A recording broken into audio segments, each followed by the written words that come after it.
আসসালামু আলাইকুম barrister mister M Q Hasan. ওয়ালাইকুম আসসালাম। ইমিগ্রেশন হোয়াইট পেপার নিয়ে আপনি এর আগে বেশ কিছু আপডেট দিয়েছেন, সো আজকে আমি জানতে চাইবো qualifying period for settlement 10 years সম্পর্কে। এ ব্যাপারে যদি একটু বিস্তারিত জানাতেন। আমরা জানি যে 12 মেতে restoring control over the immigration system white paper এটা পাবলিশ করা হয় এবং এটা করেন আমাদের যে হোম সেক্রেটারি ইয়াভেট কোপার। এবং সেখানে যে ডকুমেন্টটা মূলত পাবলিশ করা হয় সেখানে কাভার করে সেটা হচ্ছে হাই লেভেল প্রিন্সিপালস এবং স্পেসিফিক পলিসি চেঞ্জের ব্যাপারে বলা হয় এবং সেখানে 8টি প্রপোজাল ছিল। এই 8টি প্রপোজালের ভিতরে একটি প্রপোজাল হচ্ছে যে standard qualifying period for permanent residence, যেটা ইনক্রিজ করা হবে to 10 years under the government proposal, যেটা এই মুহূর্তে আছে 5 ইয়ার্স।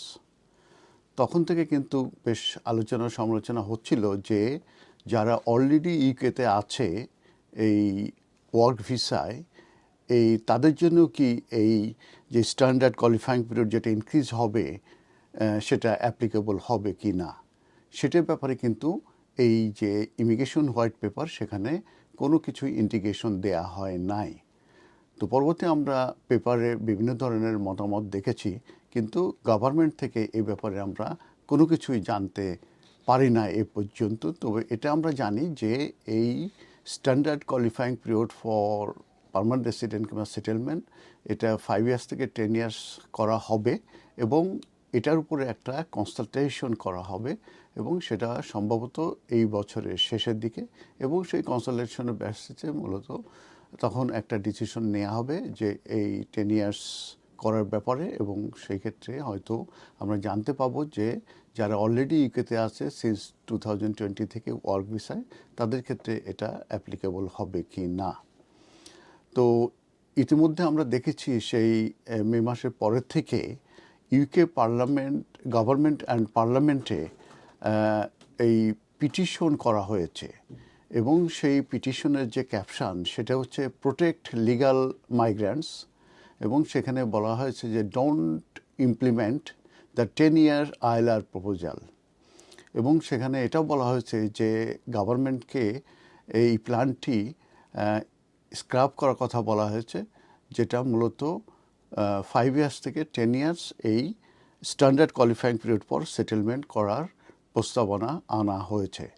এবং সেখানে বলা হচ্ছে যে লিগ্যাল মাইগ্রেন্ট যারা আছে তারা এখানে তাদের লাইফ বিল্ড করেছে এবং তারা কিন্তু যে রুলস আছে সেগুলো কিন্তু তারা ফলো করছে, বিশেষ করে যারা কেয়ারার ভিসা আছে তাদের কথা বিশেষভাবে উল্লেখ করা আছে। অতএব যে আন্ডার 5 ইয়ার্স যে প্রমিস মূলত ছিল সেটাই মূলত তাদের জন্য রাখা উচিত। তার মানে যারা অলরেডি আছে তাদের ক্ষেত্রে যেন 10 ইয়ার্স করা না হয় এই সংক্রান্ত ব্যাপারে মূলত একটি পিটিশন করা হয়েছে এই ইউকে গভর্নমেন্ট অ্যান্ড পার্লামেন্টের কাছে। এবং সেই পিটিশন কিন্তু সবাইকে সিগনেচারের জন্য বলা হয় এবং এটার যে ক্যাপশন ছিল 10 years ILR petition, the heat is rising but key questions remain unanswered. এবং কি কোশ্চেন কিন্তু এখনও আনআনসার রয়ে গেছে যে অলরেডি যারা আছে তাদের জন্য প্রযোজ্য হবে কি না। তবে একটু গুড নিউজ আছে, সেটা হচ্ছে যে এই গভর্নমেন্টের অফিসিয়াল যে রেসপন্স, কারণ আমি এখানে একটু বলে নিই যে পিটিশন, সে পিটিশনে কিন্তু 143,000 মূলত সিগনেচার পড়েছে এবং তারা বলছে যে এই প্রোটেক্ট লিগ্যাল মাইগ্রেন্টস এবং যে 10 ইয়ার্স আইএলআর পিটিশন এটা সিগনেচারের জন্য বলা হয়েছে এবং এই যে স্ক্র্যাপ করার কথা বলা হয়েছে তাদের যে plan standard qualifying period for permanent resident, যেটা 10 ইয়ার্স ইনক্রিজ করার কথা বলা হয়েছে। তো এইটা যখন পিটিশন যখন করা হয় এটাতে 143,000 সিগনেচার পড়েছে এবং এই সিগনেচার পড়ার পরে গভর্নমেন্টের কাছ থেকে রেসপন্স এসেছে to the 10 years indefinite leave to রিমেনের এই পিটিশনে, এবং বলেছি যে 143 সিগনেচার হয়েছে এবং সেখানে আমরা ক্লিয়ারলি দেখতে পাচ্ছি এটা একটা কিন্তু মোমেন্টাম বিল্ডিং হচ্ছে এবং গভর্নমেন্ট কিন্তু এই 143,000 সিগনেচার হওয়ার পরিপ্রেক্ষিতে তারা কিন্তু এটা অ্যাকনলেজ করেছে এবং পাবলিকের যে কনসার্ন সেটাকে, এবং তারা কনফার্ম করেছে যে দ্যাট তারা বলেছে যে একটা formal consultation will take place, formal consultation কিন্তু এটা অবশ্যই হবে, এবং তারা হিংস দিয়েছে এবং তারা হিন্টেড করেছে যে পটেনশিয়াল ট্রানজিশনাল অ্যারেঞ্জমেন্ট থাকবে যারা অলরেডি এই স্কিল ওয়ার্কার ভিসায় আছে। তার মানে ট্রানজিশনাল অ্যারেঞ্জমেন্টের কথা কিন্তু তারা অলরেডি কিন্তু এ ব্যাপারে বলেছে। তো এটাও কিন্তু একটু পজিটিভ আমি মনে করব যে 10 ইয়ার্স যদি হয়ও, এবং যদি সেটা যারা অলরেডি আছে তাদের ক্ষেত্রে যদি এটা প্রযোজ্য হয়ও কিংবা করে, সেক্ষেত্রে কিন্তু একটা ট্রানজিশনাল অ্যারেঞ্জমেন্ট থাকবে, সেটা কিন্তু তারা কিন্তু রেসপন্সে বলেছে।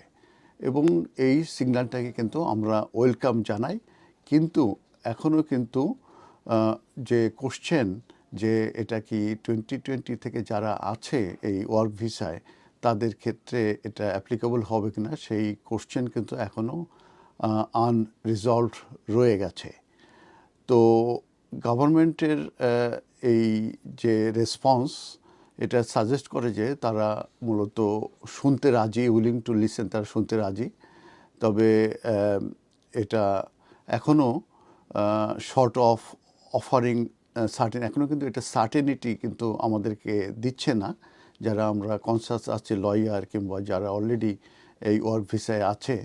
এবং সেই ক্ষেত্রে সেখানে কিন্তু কোনো কনফার্মেশন নাই যে weather those already on the 5 years ILR pathway will be protected. তার মানে 5 ইয়ার্সে যারা আছে তারা যে প্রোটেক্টেড হবে সেটাও কিন্তু এখানে কনফার্ম করা হয় নাই, এবং সেখানে কোনো ক্ল্যারিটিও নাই অন টাইমিংয়ের ব্যাপারে, এবং ড্রাফট লেজিসলেশনও কিন্তু এখনও আমরা পাই নাই, এবং কোনো অ্যাসুরেন্সও কিন্তু দেয়া হয়নি এই এই ট্রাস্ট ইন দ্য সিস্টেমের কারণে। কিন্তু আমরা জানি যে ইউকের কিন্তু একটা রিপুটেশন আছে, এবং এই ইউকে কিন্তু রুল বেস সিস্টেম তারা মেনে চলে। তো এই মুহূর্তে একমাত্র ট্রানজিশনাল যে অ্যারেঞ্জমেন্ট, এই প্রস্তাব কিংবা এই হিংস ছাড়া এখনও কিন্তু এই কোশ্চেনের আনসার এখনও কোথাও পাওয়া যায় না। তবে যেটা আমি বলবো যে 143,000 ইন্ডিভিজুয়াল তারা মূলত এই যে 10 years ILR পিটিশন এটাতে সিগনেচার করেছে, এবং সে ব্যাপারে কিন্তু গভর্নমেন্ট অফিসিয়ালি রেসপন্স করেছে, এবং তারা কিন্তু পজিটিভ কিছুটা মনে হচ্ছে।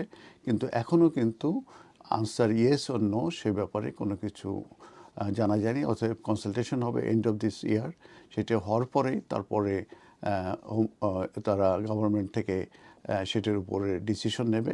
তখনই আমরা জানতে পারবো যে standard qualifying period for permanent resident এটা কি ইনক্রিজ হয়ে 10 years হবে কি হবে না। ধন্যবাদ।